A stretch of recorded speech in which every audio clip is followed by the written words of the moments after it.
Muy buenas tardes, bienvenidos un día más a Todo es Geopolítica, bienvenidos al programa en el que les contamos, repasamos y analizamos todo lo que pasa en el tablero geopolítico, pendientes de la última hora, mirando a la última alerta de Estados Unidos. Enseguida les contamos que un funcionario advierte de que Rusia podría lanzar un misil Oresnik en los próximos días en Ucrania. Vamos a mirar también a lo que sucede en Siria, precisamente con nuevos ataques por parte de Israel. Habla de que ha destruido hasta el 80% de la capacidad militar que tenía Bashar al-Assad. Miraremos también a las bases rusas en Siria, pendientes de Donald Trump, el presidente electo de Estados Unidos, que dice que en Oriente Medio hay problemas, pero que lo que más urge en estos momentos es la situación en Ucrania, y pendientes también de palabras hoy por parte de María Zakharova, la portavoz del Departamento de Exteriores de Rusia, que advertía contra viajes a Estados Unidos. Sigue incrementándose la tensión con la administración de Joe Biden. Enseguida les contamos esto, lo analizamos con los mejores expertos, pero antes miramos a la última hora. Como les contamos, un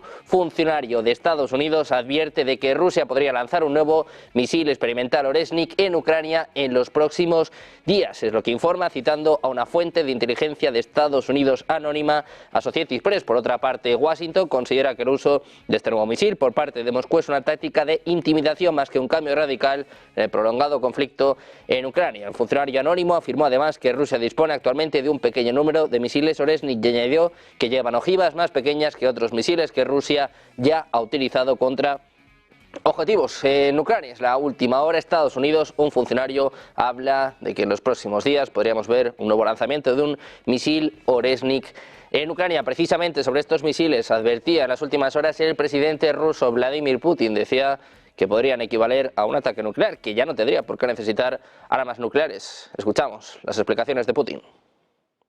Достаточное количество этих современных систем оружия ставят просто на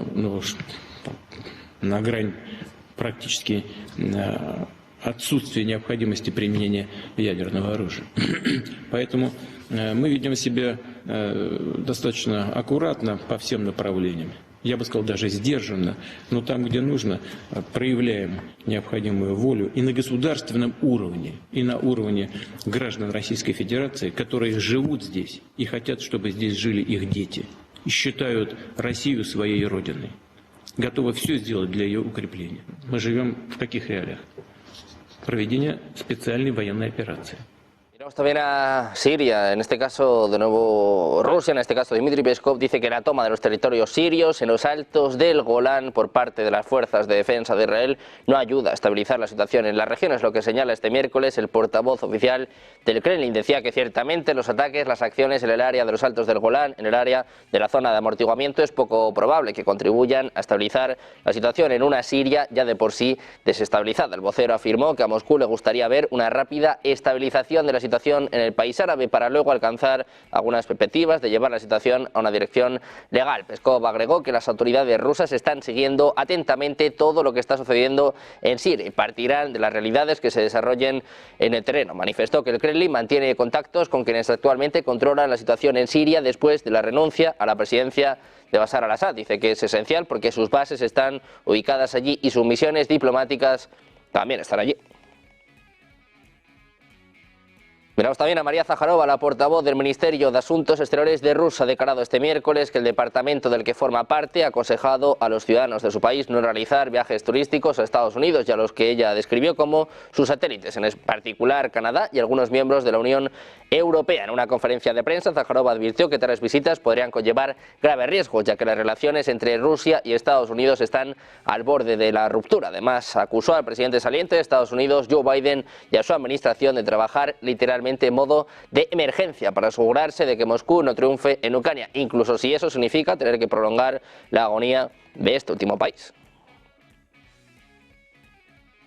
Terminamos mirando al presidente electo de Estados Unidos, Donald Trump. Ha destacado la urgencia de resolver el conflicto entre Ucrania y Rusia antes de otros conflictos, calificándolo de prioridad mundial. En una entrevista exclusiva con Paris Match, publicada este miércoles, destacó el inmenso coste humano con cientos de miles de soldados muertos en ambos bandos, lo que pone de relieve la necesidad de una atención inmediata. Trump reconoció la importancia de Oriente Medio, pero sugirió que se trata de una situación menos complicada en comparación con Ucrania. Se refirió a la reciente crisis en Siria, pero afirmó que ni Estados Unidos ni Francia están directamente involucrados. Se instó a los actores regionales a abordar la cuestión de forma independiente. Dice que los últimos días hemos tenido un nuevo conflicto en Siria y que ellos tendrán que arreglársela solos porque allí no está involucrado Estados Unidos y Francia tampoco. Dice que la prioridad es resolver el problema de Ucrania con Rusia. Estas declaraciones se producen después de su visita a París, donde se reunió con los líderes de Francia y de Ucrania. Pues pendientes de estos temas, mirando a Donald Trump, mirando a la última advertencia por parte de Rusia y también, por supuesto, con los ojos puestos en Siria, vamos a analizar estas cuestiones de la mano de José Manjón, escritor y analista del Instituto Español de Geopolítica. ¿Qué tal? Muy buenas, José. Buenas tardes. Muy buenas. Encantados. Tenemos también por aquí a Javier Martínez López, analista internacional de Geopolítica y Geoeconomía. ¿Qué tal, Javier? Muy buenas tardes. Buenas tardes. Encantados de tenerte por aquí. ¿Dónde más, Javier? Y por último presentamos a Paco Arnau, analista internacional de redes y medios. ¿Qué tal, Paco? Muy buenas tardes. Hola, Sergio. Buenas tardes.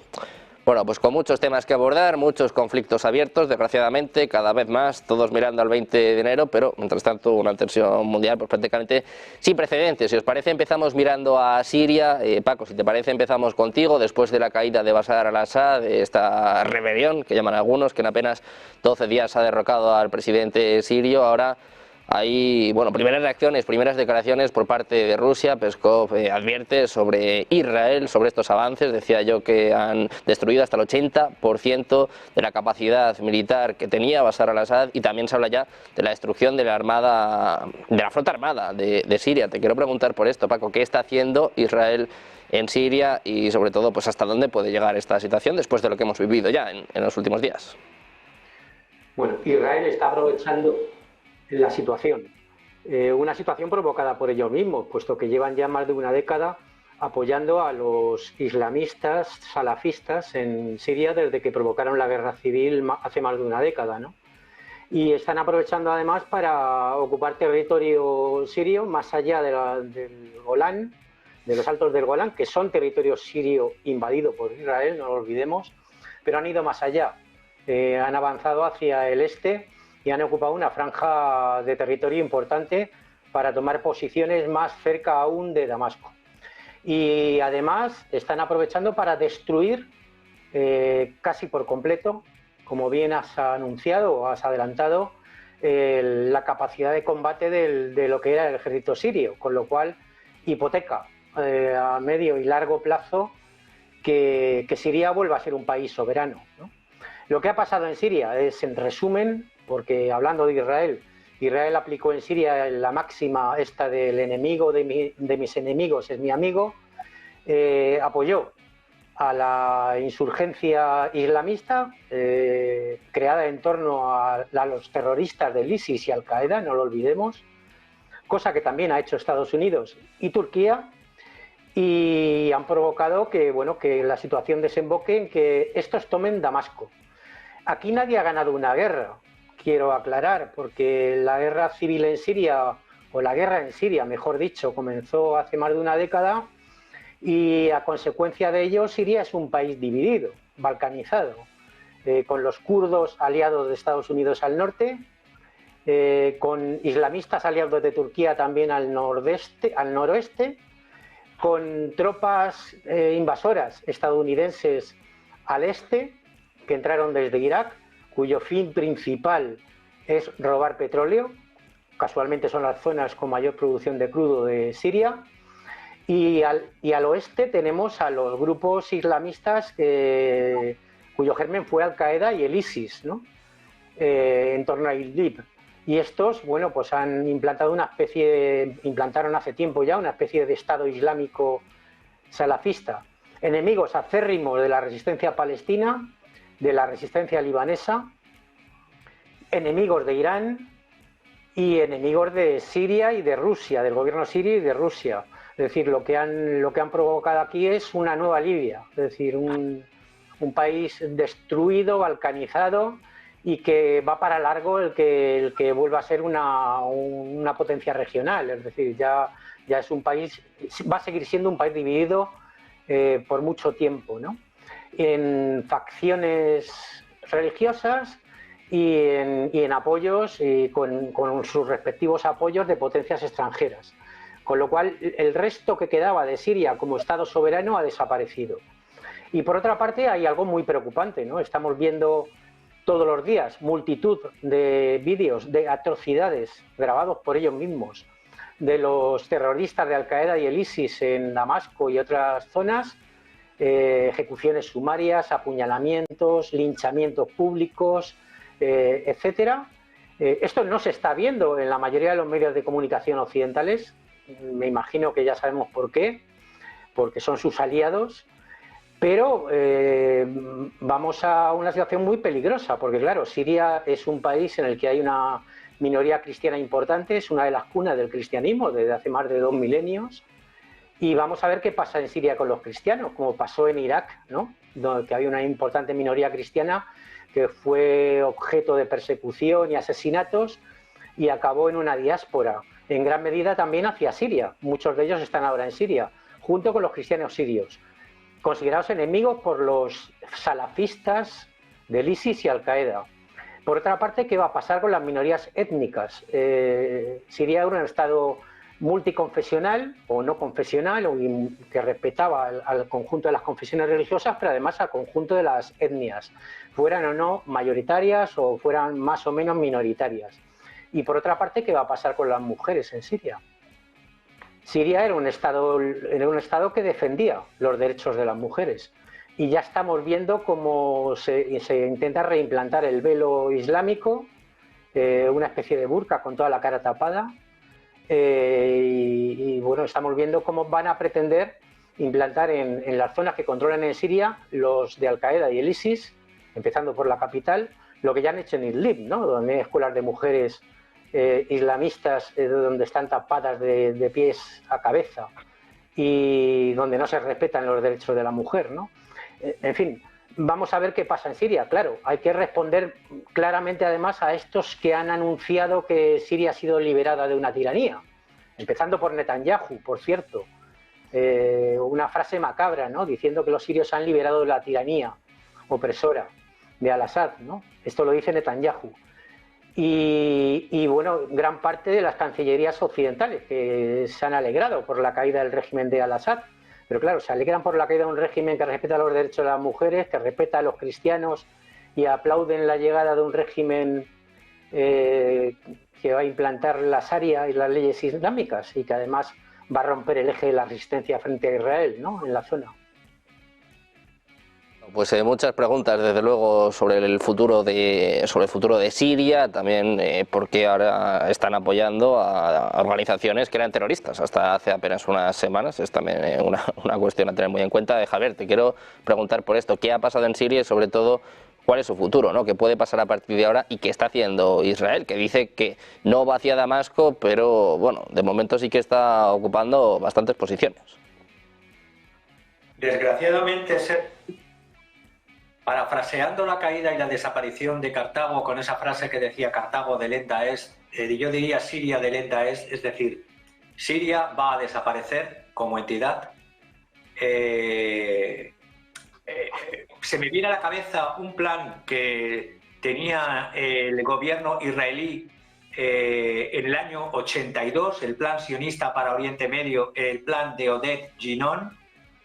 En ese plan, en los años 80, lo recomiendo que lo lean las personas que puedan acceder a él a través de en Google, en la web, A Journal for Judaism and Zionism, el diario de judaísmo y de sionismo número 14, por número 5742, de febrero de 1982. Este es el periódico del Departamento de Publicidad de la Organización Sionista Mundial. En esos años, 82, ya se hablaba de un plan sionista que sería justamente, y se está llevando a cabo al pie de la letra, es la apropiación de toda Palestina para crear el gran Israel, el gran Estado judío, expandir los límites de la idea de Teodoro Herzl, acordaros de esto que se decía en el 82, atomización de los vecinos, empezando por Irak, por Siria, la total disolución del Líbano, la balcanización del Oriente Medio o del Levante, desde el Nilo hasta el Éufrates. Ya vemos que la península de Sinaí es propiedad de Israel, ocupándola los altos del Golán y más allá. Decía mi compañero antes, Paco, que la franja o zona de amortiguación o franja de seguridad de 15 o 17 kilómetros están yendo más allá. El sur del Líbano hasta más allá del río Litani. La parte de Jordania ya veremos cómo queda todo esto.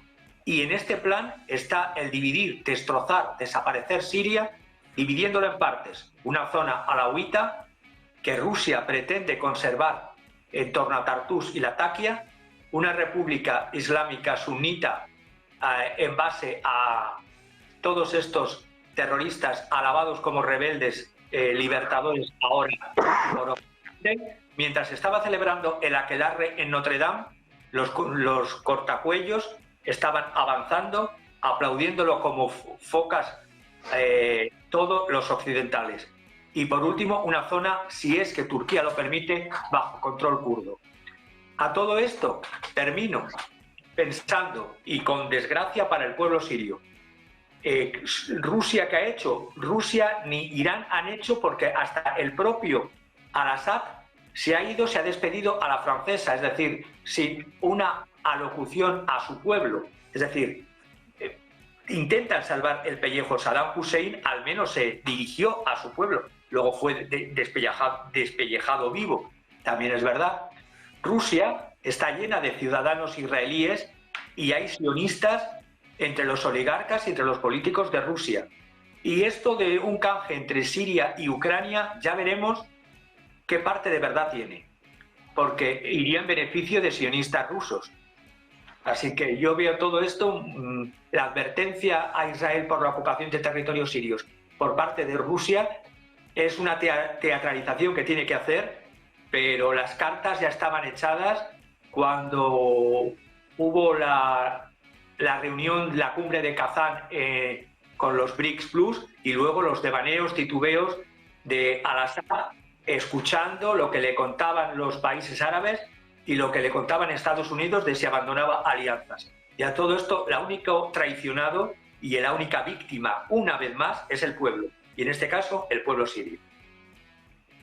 José, pues te quiero preguntar por esto, por el pueblo sirio, también por estas bases rusas, sobre todo la base de Tartus, ¿no?, que es precisamente una de las cuestiones a dirimir en estos momentos. Decía Peskov que están en contacto con los nuevos gobernantes de Siria, pero bueno, decía también Zaharova que están protegidas por el derecho internacional, pero también está sobre la mesa esto que comentaba ahora Javier, ¿no?, el hecho de que pueda ser una posible negociación, ¿no?, estas bases aparte o a cambio de parte de Ucrania, ¿no? ¿Crees que está relacionado con el conflicto en Ucrania, lo que ha pasado en Siria en las últimas horas, en los últimos días? No lo creo, para empezar, lo que Rusia tiene ya lo tiene y no lo va a soltar, con lo cual no tiene que negociar nada con ese asunto. Además, vamos a ver cuántos gobiernos sirios, o sirios entre comillas, porque Siria a partir de ahora es una denominación geográfica, ya no es un Estado, y va a dejar de serlo, no tiene policía, no tiene ejército, no tiene capacidad para defender su territorio y como Estado ha dejado de existir. Hay unos señores que forman un gobierno en Damasco que se llaman gobierno sirio, pero que fuera de su casa no les obedece nadie, con lo cual no podemos ya hablar de Siria. El Estado sirio ha desaparecido. Y esta es sin duda alguna la mayor victoria de Israel desde 1948. O sea, esto es... Netanyahu siempre tiene una chistera, un conejo en la chistera, y esta vez no ha sacado un conejo, ha sacado un canguro. O sea, es una victoria espectacular de Israel en la cual no ha pegado un solo tiro. Han sido sus proxies islamistas los que lo han hecho. Entonces, bueno, Rusia lo que tiene que hacer que es sencillamente sentarse y esperar. Porque de esta crisis también hay otro aspecto que acabará complicándose muchísimo. Y es que Turquía ahora mismo es demasiado fuerte. Y Turquía es muy fuerte y va a ir inevitablemente contra los kurdos, que son el auténtico proxy de los americanos en la zona. Y por lo tanto, el conflicto entre Turquía y los poderes occidentales va a ser difícil que se pueda frenar, porque el tema kurdo es vital para Turquía. Y luego está además el tema del Cáucaso, es decir, Turquía es muy muy fuerte ahora mismo, y eso no le puede gustar nada ni a la OTAN ni a Israel. Israel, bueno, pues ha hecho yo creo el mejor negocio político de su historia, sin duda, porque bueno, prácticamente esto condena a muerte a los palestinos. El pueblo palestino ya no va a haber forma de defenderle de la limpieza étnica que va a sufrir, tanto en Gaza como en Cisjordania. O sea, es el final. Esto ya no tiene remedio. Y va a ser inquietante. Recordemos que los islamistas no son nacionalistas. Es decir, el gobierno de Bashar el-Assad funcionaba con coordenadas occidentales de nacionalismo, socialismo, etcétera. Estos que han llegado carecen por completo de todo tipo de visión política.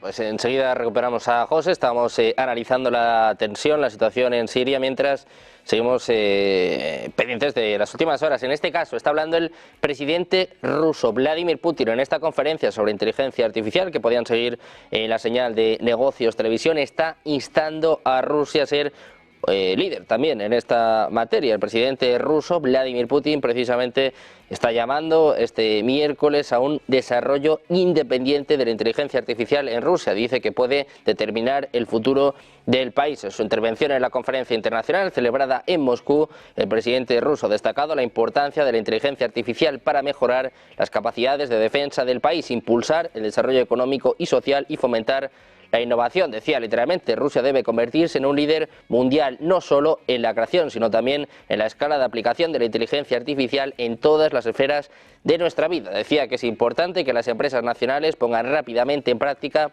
todas estas innovaciones y logros. Escuchamos al presidente ruso, Vladimir Putin, instando a desarrollar una inteligencia artificial independiente. Dice que puede ser clave para Rusia. Escuchamos. Use out-of-the-box solutions and opportunities that are opening up to outline new areas for scientific breakthrough and partnership. Distinguished colleagues, AI technologies seek to become an important resource for achieving national development goals to ensure the defense capacity of the country and significant development of economy and social sectors, as well as public governance and innovation growth. In order to successfully address these goals, Russia should become a world leader, not only on the development, but also on the scale of the application and the introduction of AI in all areas without exception. I believe that it would be right if the example of a bold, cutting-edge approaches is set by the state. We need to start with ourselves. Pues pendientes de estas palabras del presidente ruso Vladimir Putin, miramos a cómo está la situación en Ucrania con la advertencia hoy de Zaharova. Hablaba de evitar viajes a Estados Unidos y con la última hora con la que abríamos este espacio, un funcionario de la inteligencia estadounidense que dice que Rusia podría volver a utilizar un misil Oresnik en Ucrania en los próximos días. El propio presidente ruso, el propio Putin, hablaba en el día de ayer advirtiendo sobre que un ataque masivo con misiles Oresnik equivaldría a un ataque nuclear, o sea que daba cuenta de la potencia que tiene este arma. Paco, si te parece, empezamos contigo, miramos ya a Ucrania y esta advertencia, esta alerta, ¿no?, de Estados Unidos hablando del lanzamiento de un misil Oresnik. Y por cierto, se ha conocido también nuevos ataques con misiles ATAMS, en este caso en una base de la aviación rusa, o sea que podría ser pues una medida espejo, ¿no?, en este sentido.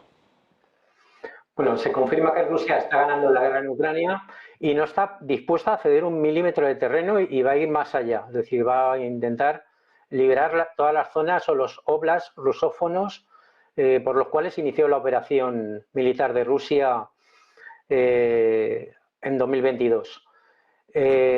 Tras 8 años de una guerra que empezó en 2014, no lo olvidemos.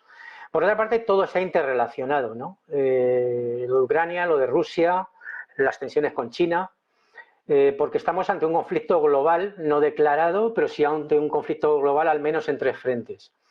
Y en el caso de Siria, yo no haría conjeturas al respecto de la posición rusa, ¿no? Hay que tener en cuenta también los hechos, sobre todo, ¿no?, para analizar qué puede pasar en el futuro, tanto en Ucrania como en Siria. En el caso de Siria, el Estado sirio ha resistido más de una década de embates y agresiones sin precedentes por parte de poderosas fuerzas como lo son Israel, Turquía, Estados Unidos, gracias a la ayuda de Rusia. Pero claro, daba la impresión de que el ejército y el Estado sirio estaban agotados tras más de una década de guerra provocada. Y por otra parte, ¿cuáles son las consecuencias de lo que estamos viviendo ahora en el mundo? Pues en Oriente Medio tienen un claro origen, ¿no? En Asia Central, ¿no? En Afganistán tomaron el poder los talibanes como consecuencia de la caída de la URSS. En la guerra de Irak, la invasión de Irak fue una consecuencia también de la caída de la URSS. La guerra provocada en Siria también es otra consecuencia de la caída de la URSS. Y claro, Rusia no es la URSS, ni tampoco Rusia es un superhéroe que puede salir al rescate de todos los pueblos del mundo. Entre otras cosas porque Rusia no es la URSS, insisto. No es la superpotencia militar, económica, que era la Unión Soviética. Y por tanto tiene unas capacidades limitadas y además está embarcada en una guerra en Ucrania, ¿no? Lo que va a pasar en Siria, yo estoy muy de acuerdo con lo que han dicho mis compañeros, ¿no? Es decir, Siria va a desaparecer, ya ha desaparecido como Estado soberano y va a entrar en una situación muy parecida a la de Libia, ¿no? Un Estado balcanizado, dividido en facciones étnicas y religiosas, por señores de la guerra, y otras zonas controladas directamente por potencias extranjeras para extraer recursos, que es lo que ha pasado con Libia, ¿no? Acabaron con Libia, literalmente. Pasó de ser el primer país de África en desarrollo humano a ser un país en el que hay mercados de esclavos, ¿no? Y que está dividido y es un Estado fallido, ¿no? Pues con Siria va a pasar exactamente lo mismo, con un peligro añadido, ¿no? Porque en Siria, en Damasco, la zona hasta ahora, Damasco y las zonas controladas hasta ahora por el Estado sirio, van a estar controladas por terroristas de Al-Qaeda y el ISIS. Llámense como se llamen ahora, HTS, Al-Nusra, etcétera, porque se cambian de nombre más que los abertzales vascos, estos también. Bueno, y en fin, ¿qué va a pasar con Rusia? Efectivamente, Rusia se va a concentrar en ganar la guerra en Ucrania e imponer sus condiciones, porque como está ganando la guerra, quien gana las guerras es quien impone las condiciones, no quien las pierde. Y bueno, esto va a ser un serio varapalo para Estados Unidos y la OTAN, que inician las guerras, pero las pierden o no las cierran, ¿no? En el caso de Siria también iniciaron la guerra y no la han ganado. Si hay algún ganador en este caso es Israel, ¿no? Que está cumpliendo sus objetivos de expansionismo hacia el este, ¿no? Rusia va a ir con todo, respondiendo a la pregunta inicial, ¿no? Frente a la OTAN, porque va a responder a las provocaciones de la OTAN con misiles de largo alcance que se han internado en ataques en territorio ruso. Entonces, como respuesta a eso, no van a dudar en utilizar nuevas armas y su poderío militar para consolidar sus posiciones. Y sus posiciones son cada vez más claras, están avanzando en el frente principal de Ucrania, que es el Donbass. Hay nuevos embolsamientos, las rendiciones en el ejército ucraniano son cada vez más masivas, se está agotando la capacidad de reclutamiento del ejército ucraniano, por mucho dinero que le sigan inyectando, si no tienen tropas, va a ser muy complicado que mantengan la guerra. Y yo diría que Ucrania no está capacitada ahora mismo, si no ocurre ningún hecho extraordinario, a resistir más allá de 6 meses. La sociedad ucraniana, el ejército ucraniano, etcétera, por mucho apoyo que tengan de la OTAN, a no ser que Estados Unidos, que es quien manda en la OTAN, y la OTAN, por tanto, se impliquen en acceder directamente al frente de batalla, cosa que no creo que le dé tiempo a la actual administración Biden. Y repito lo que he dicho en anteriores intervenciones en este mismo programa también y en otros. La administración Biden está empeñada en dejar a la próxima administración la agenda hipotecada, la agenda exterior, un mundo en llamas. Van a dejar a la próxima administración un mundo en llamas para que sea muy difícil o muy complicado para la próxima administración dar un giro a la política exterior, sobre todo en el caso del este de Europa y de Ucrania, porque sí tienen intención de cerrar el conflicto ucraniano, porque así lo manifestaron, ¿no? Desde los dirigentes máximos de la próxima administración Trump, empezando por Trump. Pero si la situación se complica de tal forma que al final hay una implicación directa de la OTAN frente a Rusia, a eso están jugando desde la administración Biden, va a ser muy complicado que la administración Trump cierre acuerdos de paz. Por otra parte, Rusia no va a negociar con Estados Unidos ya. va a consolidar sus posiciones y va a avanzar todo lo que pueda antes de entablar una mesa de negociación, porque ya tiene la experiencia de otras mesas de negociación con respecto a Ucrania, como los acuerdos de Minsk, que fueron sistemáticamente incumplidos por la OTAN, Estados Unidos y el régimen ucraniano. Ese error no lo van a volver a cometer y además, claro, tienen el as en la mano, ¿no? El principal as en la mano, que son ellos los que están ganando la guerra en Ucrania, es Rusia quien está ganando la guerra. Pues precisamente, ya que estamos hablando de esta escalada de la guerra en Ucrania, esta información de Estados Unidos de que Rusia podría lanzar un misil Oresnik en los próximos días, ya tenemos la explicación. El Ministerio de Defensa de Rusia acaba de emitir un comunicado este miércoles, hace apenas minutos, diciendo que las Fuerzas Armadas ucranianas han lanzado un nuevo ataque con misiles ATACMS suministrados por Estados Unidos en un aeródromo militar en la región de Rostov. El Ministerio de Defensa ha informado que el ataque tuvo lugar este miércoles por la mañana y tuvo como objetivo un aeródromo situado en la ciudad costera de Taganrog, cerca de la frontera con Ucrania. Además, ha aclarado que la investigación concluyó que en el ataque se utilizaron 6 misiles balísticos de fabricación estadounidense. 2 de los misiles fueron derribados por sistemas de defensa aérea, mientras que los 4 restantes fueron interceptados y desviados por equipos de guerra electrónica. El ataque ha causado víctimas entre el personal debido a los fragmentos de misiles, pero el Ministerio no ha proporcionado más detalles. Además, ha registrado daños menores en los edificios del territorio del aeródromo. Dice literalmente, al finalizar este comunicado, el Ministerio de Defensa ruso que este ataque con armas occidentales de largo alcance no quedará sin respuesta y se tomarán las medidas apropiadas. Javier, te quiero preguntar por esto. Hablábamos de la escalada, hablábamos del misil Oresnik, el famoso avellano, que veo que se habla mucho en nuestro chat. Ya sabemos cuál es la aplicación, ¿no? Conocemos un nuevo ataque con misiles ATACMS después del lanzamiento que tuvo lugar hace semanas de este misil Oresnik. Parecía que se había calmado un poco la tensión, parecía que habían parado, ¿no?, estos ataques con misiles occidentales. Nuevo ataque con misiles ATACMS de Ucrania que, bueno, va a provocar, como dice el Ministerio de Defensa, una respuesta inminente por parte de Rusia. Te quiero preguntar por esto, Javier. De nuevo, escalada, más tensión en Ucrania. Más tensión mientras la feneciente administración Biden, OTAN, se está comportándose como una bicha herida, nunca mejor dicho. Está intentando, como decía Paco antes, dejar enmerdada la situación a la próxima, de tal manera que dejarle con las manos lo más atadas posibles. Entonces, la reacción que va a tener Rusia es una reacción dentro de su estrategia militar normal. Vosotros lo habéis nombrado muy bien con el concepto de reacción espejo.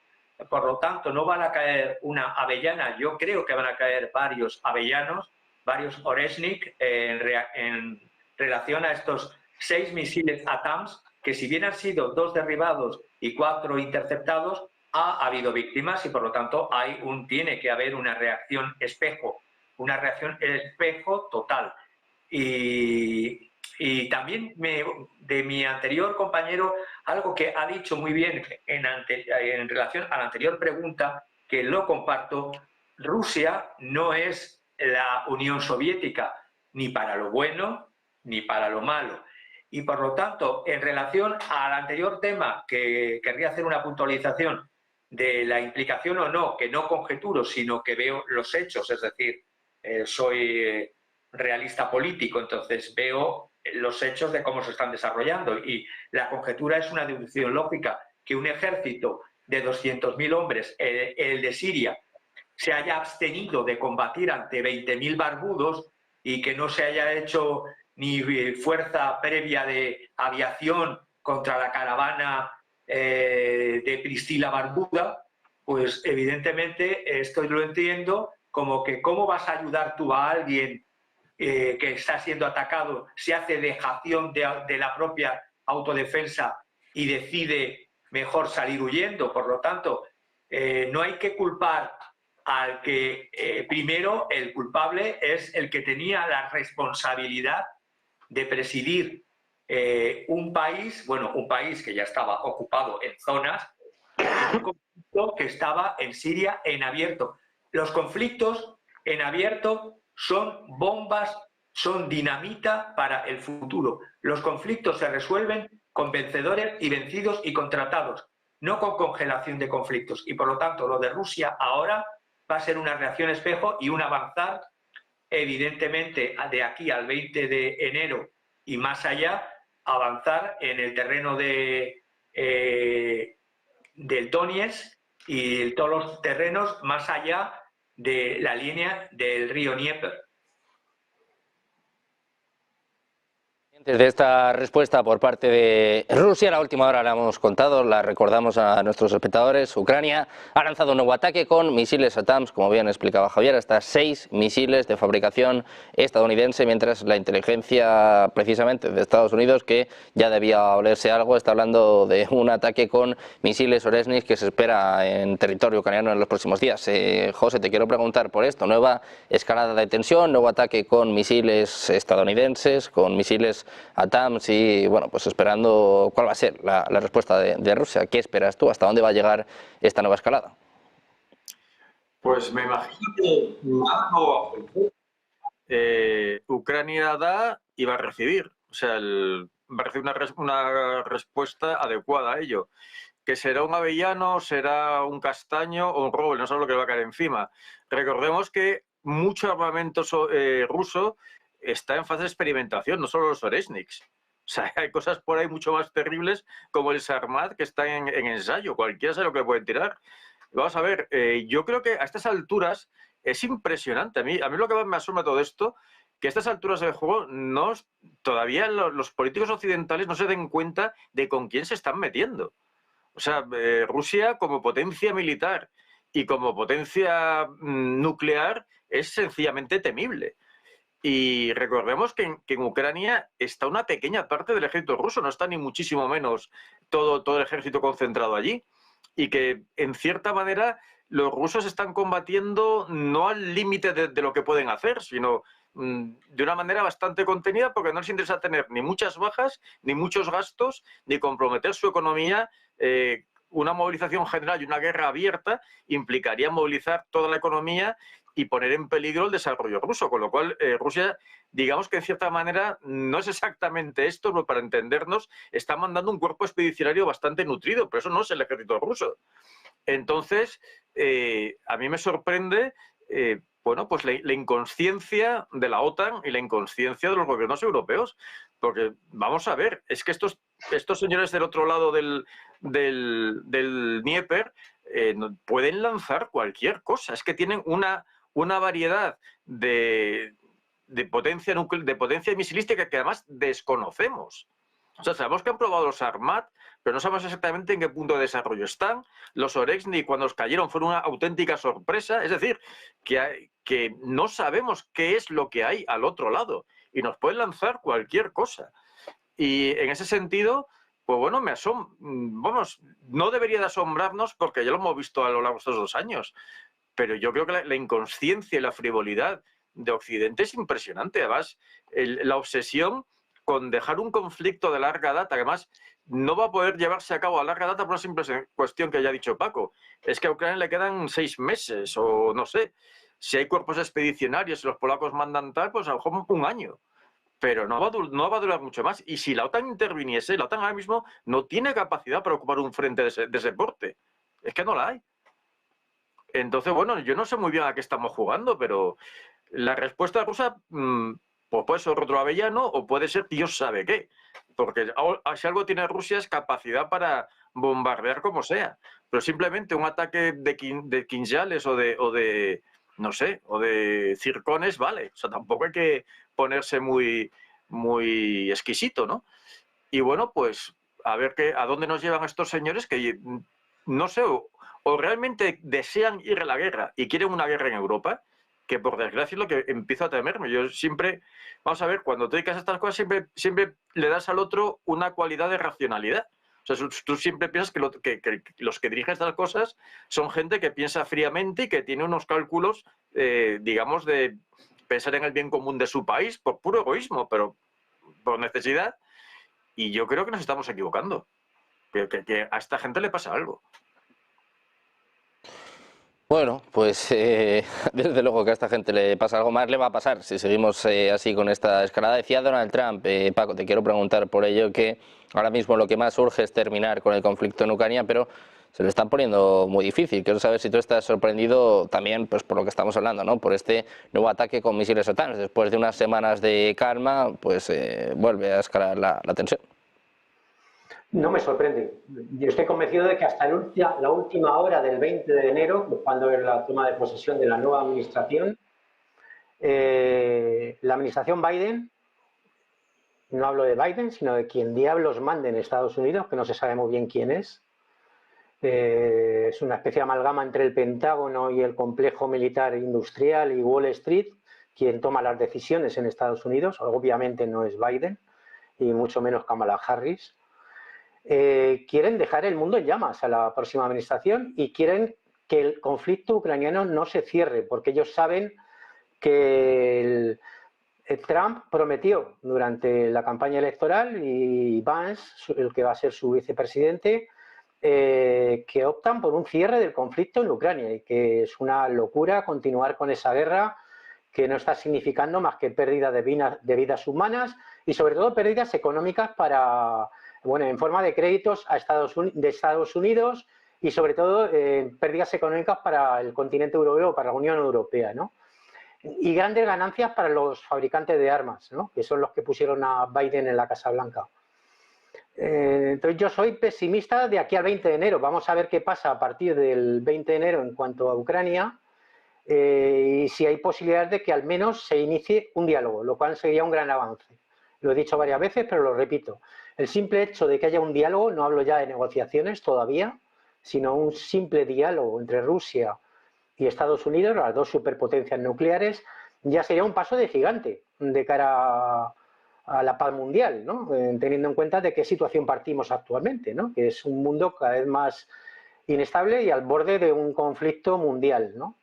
Por otra parte, en el caso de Siria también están jugando con fuego con China, porque no olvidemos que algunos de los grupos salafistas, terroristas, sobre el terreno en Siria, son uigures, es decir, la minoría islamista, esta étnica uigur, pero una parte de ellos son islamistas que se fueron de China y ayudaron a Al-Qaeda y al ISIS, ¿no? Entonces, claro, China también está muy atenta a lo que está pasando en Siria, no lo olvidemos, ¿no? Puesto que hay implicaciones también de lo que pasa en Siria con respecto a las minorías islámicas en la propia China, ¿no? Y bueno, pues, el mundo está desestabilizado, absolutamente desestabilizado. Y la política de un imperio en decadencia es muy parecida, ya me atrevería a decir, a lo de estas películas de ciencia ficción, de las civilizaciones alienígenas, ¿no? Que van destruyendo civilizaciones y planetas para extraer los recursos, ¿no? Bueno, pues es lo que hicieron con Libia, es lo que hicieron con Irak, es lo que han hecho con Siria, lo que acaban de culminar en Siria, ir destruyendo países.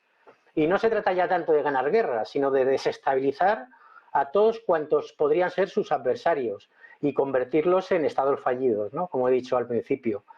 Entonces, bueno, vamos a ver si de aquí al 20 de enero les da tiempo a acabar la faena de seguir echando gasolina al fuego, ¿no? De este mundo en llamas en tres frentes, ¿no? Pero vamos, es una auténtica locura y coincido, ¿no? Con lo que ha dicho José.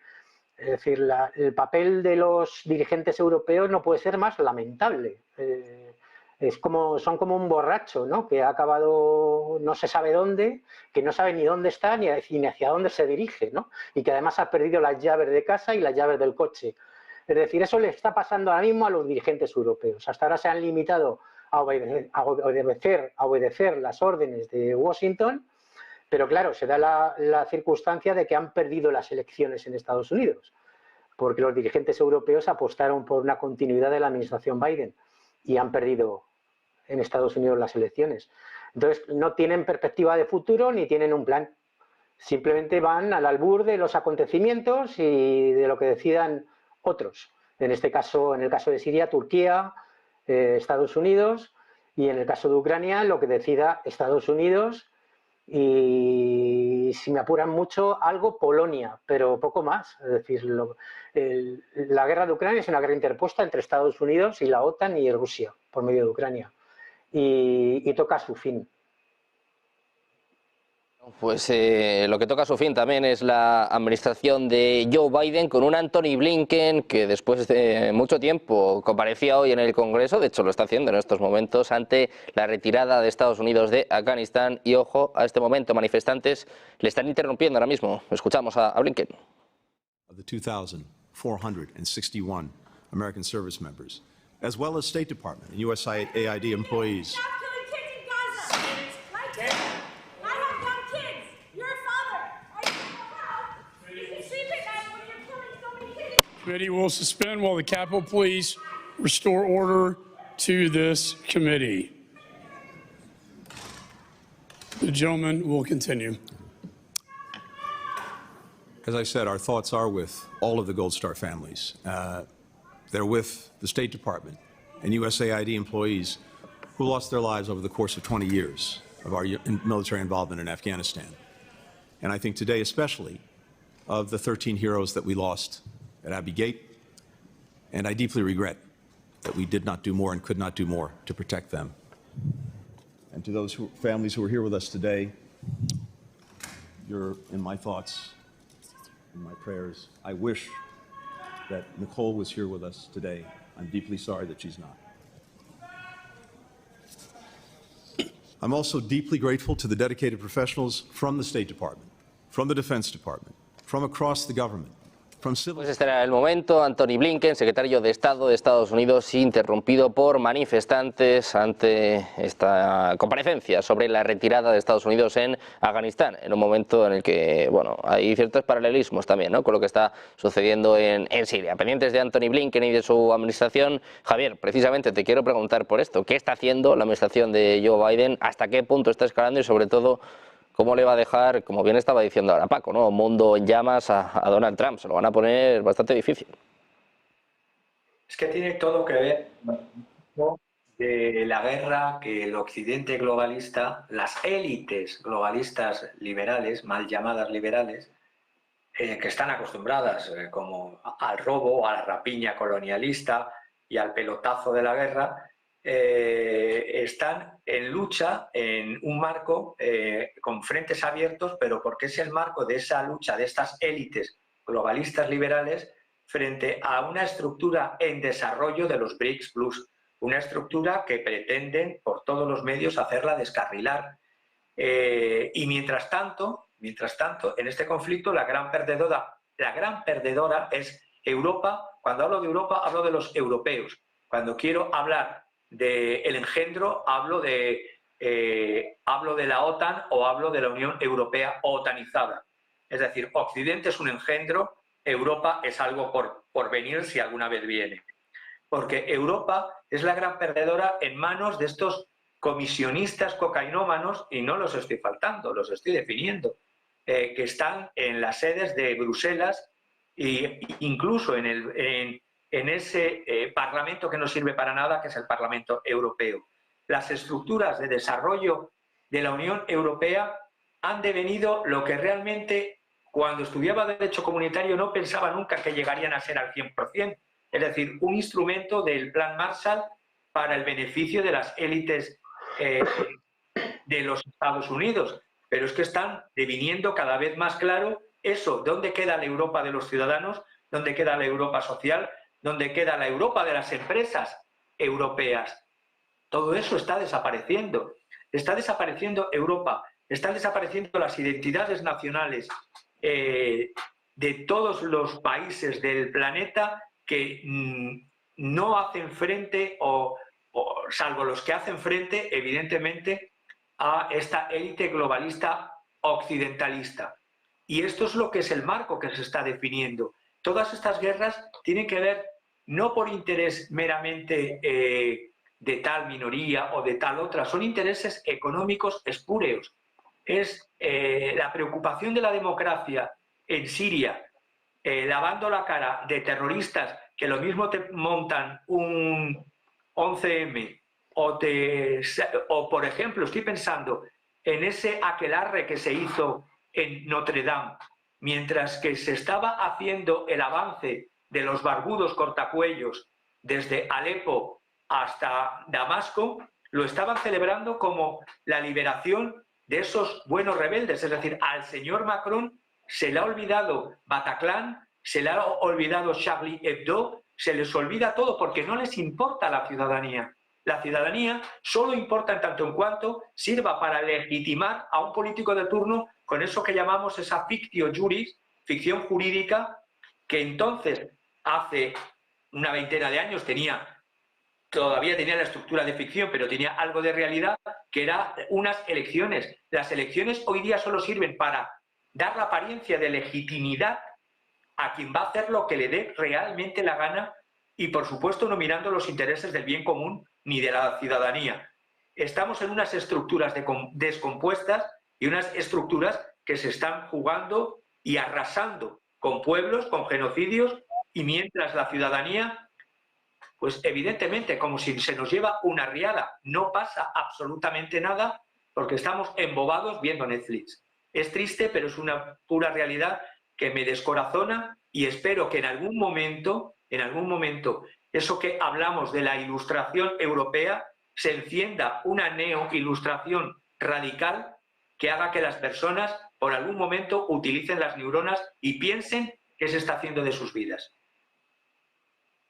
Pues una reflexión que desde luego no vendría mal a más de uno. José, para terminar, te quiero preguntar a ti también, bueno, por esta escalada y sobre todo estas palabras de Donald Trump, que dice que la prioridad mundial ahora mismo es terminar con el conflicto en Ucrania. La cosa ahora es si le van a dejar, ¿no? Bueno, la verdad, el conflicto de Ucrania está sentenciado. O sea, no se acabará dentro de 6 meses, dentro de un año y medio, no lo sabemos. Pero sentenciado está, eso no tiene vuelta de hoja. Sí me gustaría indicar una cosa. En la televisión se han puesto imágenes de la cárcel de Damasco de Said Naya con las celdas abiertas. En esas celdas estaban militantes del ISI y militantes del Estado Islámico. Es decir, se ha dado una suelta general de toda la gente que formó el Estado Islámico. Esa gente puede ir a Asia Central, puede ir a Europa, de la que vienen muchos de ellos, o puede ir a desestabilizar, pues yo qué sé, Jordania o, por ejemplo, Argelia, que parece que es otro de las futuras víctimas de este tipo de agresiones. Recordemos que Argelia la tenemos al lado de las costas españolas. O sea, estamos hablando de una cosa que nos va a tocar cada vez más de cerca, porque hemos dado suelta a una serie de demonios en Siria, que además ese espacio, que ya no es un estado, es simplemente una región geográfica, se va a convertir en un campo de entrenamiento de la yihad. Con lo cual, me gustaría que todo lo que ahora se dice fuera conservado en los archivos para dentro de, no sé, 6 meses, un año, año y medio, enseñárselo a la gente que ahora mismo está aplaudiendo. Y en cuanto a la administración Trump, pues se va a encontrar con un gigantesco incendio. O sea, este mes que queda habrá que ver cuántos incendios es capaz de encender la administración Biden. Hace Biden, vamos a ver hasta dónde llega esta escalada en Ucrania, como les contábamos durante esta hora, con nuevos ataques con misiles OTAMS, la inteligencia de Estados Unidos hablando de un ataque inminente con misiles Oresnik por parte de Rusia, precisamente en respuesta a este ataque a un aeródromo en Rusia. Muy pendientes del desarrollo de estas noticias. Muchísimas gracias a los tres, como siempre, por el mejor análisis. Paco, José, Javier, un placer teneros por aquí. Muchas gracias. Muy buenas tardes. Gracias. Hasta la próxima. Un placer. Hasta la próxima. Nosotros que seguimos pendientes de la actualidad geopolítica, mirando también a los mercados, enseguida además con más últimas horas, más sanciones por parte de Europa, también palabras por parte de Volodymyr Zelensky. Hacemos una pausa, unos minutos, enseguida la mejor información, Rolling Stocks de la mano de Alma Navarro.